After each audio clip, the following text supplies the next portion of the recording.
Bismillahirrahmanirrahim. Allahumma salli ala sayyidina Muhammad wa ala sayyidina Muhammad. Assalamualaikum warahmatullahi wabarakatuh. Waalaikumsalam warahmatullahi wabarakatuh. Jamaah. Yeay. Oh jamaah. Yeay. Alhamdulillah. Alhamdulillahirabbil alamin. Semuanya dalam keadaan sehat walafiat. Jasmani rohaninya. Mudah-mudahan hari ini banyak ilmu berkah yang dikasih oleh guru-guru kita untuk menyelamatkan kita di dunia maupun di akhirat. Amin ya rabbal alamin. Ini luar biasa, yang namanya wanita ini kadang-kadang semuanya dibawa perasaan ya. Nah, perasaan ini dipengaruhi oleh dua hal, prasangka baik atau prasangka buruk. Nah, muncullah kadang-kadang firasat. Nah, firasat ini juga nih, kalau orang emang bawaannya prasangka buruk, maka firasatnya akan buruk. Kalau firasatnya baik ya, insya Allah akan jadi baik semuanya. Kita akan masuk nih khusus untuk wanita semuanya ya. Firasat istri tidak pernah salah. Tepuk tangan dulu yuk. Waduh. Bener gak sih? Ya itu jadi pertanyaan kita ya. Kalau misalnya istri itu memang diberikan kelebihan oleh Allah, firasatnya lebih tajam dari suami. Silakan. Oke. Izin Habib dan Musasam. Bismillahirrahmanirrahim. Assalamualaikum warahmatullahi wabarakatuh. Waalaikumsalam warahmatullahi wabarakatuh. Jamaah. Baik. Oh jamaah. Baik. Alhamdulillah. Alhamdulillahirrahmanirrahim. Allahumma salli ala sayyidina Muhammad wa ala sayyidina Muhammad. Satu bentuk pujian dan rasa syukur kita, Masya Allah, tabarakallah. Hari ini kita mengangkat tentang firasat wanita, namanya wanita. Kenapa? Karena dengan firasat wanita, ternyata firasat wanita diberikan kemuliaan oleh Allah berupa firasat yang luar biasa karena kemuliaannya. Allahu Akbar. Karena kemuliaannya. Kemuliaannya menjadi anak. Kalau punya anak perempuan 3 jaminan masuk surga. Kalau cuma 2 masuk. Kalau cuma 1 dapat. Kemudian kemuliaannya menjadi saudara perempuan. Menjadi sesuatu yang keindahan. Adanya sosok laki-laki bertanggung jawab atas saudara perempuannya. Kemudian ketiga menjadi istri. Patokan baik tidaknya manusia itu dilihat bagaimana dia terhadap istrinya. Kemudian kedudukan seorang wanita jikalau sudah jadi ibu menjadi 3 kemuliaannya. Karena mengandung, melahirkan, memelihara. Karena kemuliaannya karena ada rahim. Maka wanita itu, Masya Allah, tabarakallah. Selain sebagai mendapatkan kemuliaan, wanita itu mendapatkan satu karunia. Karunia kenapa? Karena mohon izin, doa perempuan itu 3 kali lipat dibanding doa laki-laki. Kenapa? Ada rahim, kasih sayang. Ada amanah yang Allah berikan, titipkan hamba Allah dalam rahimnya. Itu luar biasa. Itulah sosok wanita. Bahkan wanita bisa menjadi pelengkap. Melengkapi.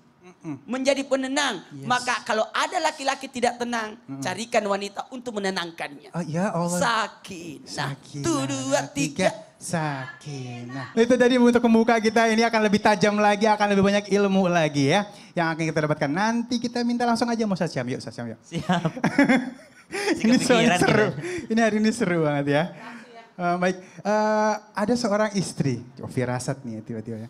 Terus tiba-tiba dia sakit. Terus Istrinya sakit? Istrinya sakit. Oke.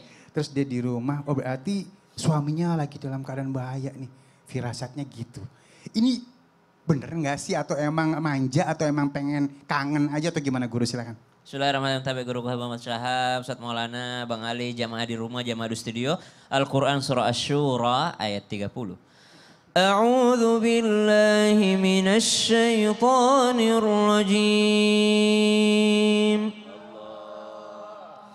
Wa ma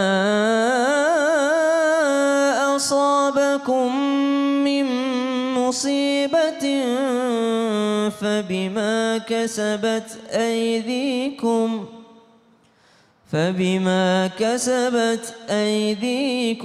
wa ya'fu an katsir. Dan musibah apapun yang menimpa kamu adalah karena perbuatan tanganmu sendiri. Dan Allah memaafkan banyak daripada kesalahan-kesalahanmu. Al-Quran surah Asy-Syura ayat 30 memberikan isyarat kepada kita bahwa terkadang yang menimpa kita adalah disebabkan karena ulah diri kita sendiri. Tidak terjadi asap jikalau tidak ada api. Maka kita mesti juga bersadarkan diri dan juga bercermin bahwa kita ini banyak kesalahan. Terhalangnya rezeki juga termasuk daripada karena adanya dosa-dosa. Terdapatnya musibah di antara kita mungkin juga disebabkan karena kesalahan diri kita sendiri. Dan ini sudah termaktub dalam Al-Quran surah Asy-Syura ayat 30.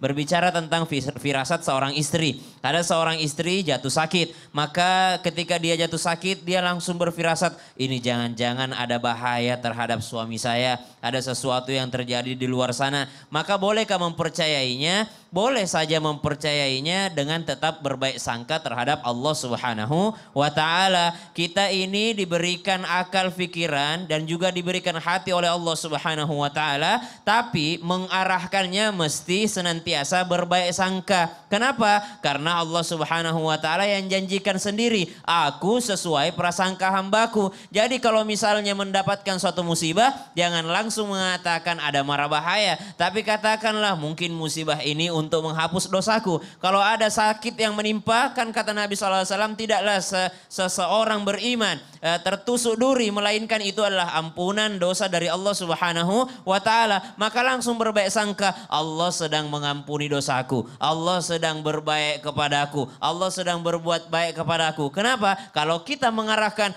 suamiku kena musibah ini, suamiku dalam bahaya ini, itu bisa jadi menjadi doa. Apalagi sedang sakit nih, orang yang sedang sakit diijabah doanya sama Allah Subhanahu wa Ta'ala. Jadi arahkan dalam rangka berbaik sangka atas sakit tersebut. Lalu jangan lupa segera kabari suami. Kamu gimana di pekerjaan? Baik-baik aja kan? Saya sedang sakit gitu, kabarin. Mungkin diganti kali ya. Kalau aku lagi sakit, suamiku lagi rezekinya banyak gitu kan, prasangka baik juga bisa. Iya dong, insya Allah. Baik, terima kasih guruku ilmu. Tepuk tangan dulu yuk. Ini hati-hati sama firasat istri ya. Ya Habibi. Masya Allah. Masya Allah. Ada orang mau nikah nih. Kalau kita bilang mau zuat ya. Betul. Tiba-tiba nih yang perempuan biasanya, aduh kok ragu-ragu ya. Bener gak nih ya? Nah awalnya udah ragu-ragu. Mungkin gak Ninta kalau misalnya udah jalan ujung-ujung ini laki bakalan selingkuh atau gimana? Silakan Bib. Itu tergantung bentuk suaminya. Oh bentuk suaminya. Kalau modelnya kayak Ali, kayak Ustadz Syam, bolehlah diragukan. Tapi kalau kayak Ustadz Maulana, Masya Allah. Sampai sekarang 6 tahun. Ya Allah. Setia, Masya Allah. Antara setia sama belum laku beda tuh dikit. Baik, bismillahirrahmanirrahim. Allahumma salli ala Sayyidina Muhammadin wa ala ali Sayyidina Muhammad. Keraguan. Makanya Nabi SAW dak ma yaribuk ila ma yaribuk. Artinya tinggalkan keraguan-raguan. Tapi manusiawi, seorang perempuan ingin menikah. Ya, ketika dia pengen menikah, timbullah suatu keraguan, nanti suami saya ini nikah lagi atau tidak, atau selingkuh atau tidak, itu namanya manusiawi. Boleh saja ragu, tapi tidak boleh ragu itu sampai bikin kita benci dan hidup kita tidak tenang. Makanya Nabi SAW hilangkan keraguan-raguan. Pastikan iya atau tidak, tidak atau iya. Makanya diawali dengan apa supaya kita lebih yakin kepada calon kita? Dilakukan sholat istikharah. Nah, sholat istikharah ini untuk menghilangkan keraguan-raguan. Enggak juga misalnya, oh saya sudah sholat istikharah 7,5 kali misalnya. Ya. Tapi kok enggak dapat sih mimpinya misalnya. Enggak dapat apa saja bahasa anak milenial sekarang tuh. Enggak dapat mistis apa sih? Chemistry. Chemistry. Ya, kismis lah. Namanya chemistry. Ya, chemistry. Chemistry. Tumben bener. Salah juga. Chemistry. Ya, chemistry. Kita bahas chemistry habis durasi. Pokoknya itulah, artinya saya sudah sholat nih, saya sudah sholat istikharah. Kok nggak dapet juga sih? Makanya sholat istikharah itu dianjurkan caranya istiqomah. Misalnya pilih waktu habis isya, lakukan itu 3 hari habis isya. Oh saya pengennya malam, muntasiful lail, pertengahan malam. Oh jam 1 malam, lakukan jam 1 malam selama 3 hari atau 5 hari. Insya Allah kita minta kepada Allah, ya Allah, apabila dia bagus buat dunia dan akhiratku, maka dekatkan. Apabila dia tidak baik buat dunia dan akhiratku, maka tolong jauhkan juga secara baik-baik. Untuk apa? Menghilangkan keraguan untuk maju. Tapi kalau sudah istikharah, insya Allah baik, maka dikatakan faidha azamta fatawakkal Allah. Sudah. Ya, nikah itu adalah sunnah Nabi yang kita baguskan niat kita, sudah istikharah, kedepannya orang itu nggak ada tahu, yang penting kita lakukan tawakal kepada Allah Subhanahu wa taala. Kalau dia baik untukku, dekatkan. Kalau dia bukan jodohku, paksakan ya Allah. Baik, terima kasih ya Habibie. Tepuk tangan dulu yuk. Masya Allah. Dan kita akan lihat sudah ada yang masuk melalui Instagram kita ya. Ini Alia Putri Zahra. Assalamualaikum Ustadz. Waalaikumsalam warahmatullahi wabarakatuh. Saya mau bertanya kenapa ya firasat saya kuat banget sama suami saya. Bagus kalau gitu ya. Kayak pasti setiap hari tuh ada aja kejadian-kejadian aneh. Tapi masalahnya nih kayaknya saya belum nikah deh. Terus firasat ini buat suami siapa? Aduh. Ini nih. Yang panjang angan-angan. Astagfirullahaladzim. Maaf ya, bukan menggurui. Ingatkan dulu, makanya cari dulu suami. Iya, bagaimana baru sih? komentar. Pirasat-pirasat. Baru pirasat seorang istri, baru belum ada suaminya. Sabar guru. Singgangannya udah ada firasat hidupnya ya. Baik, masih banyak lagi yang akan kita sampaikan, tetap bersama kami di Islam Itu Indah. Jamaah, alhamdulillah. Cari suami dulu baru berfirasat sebagai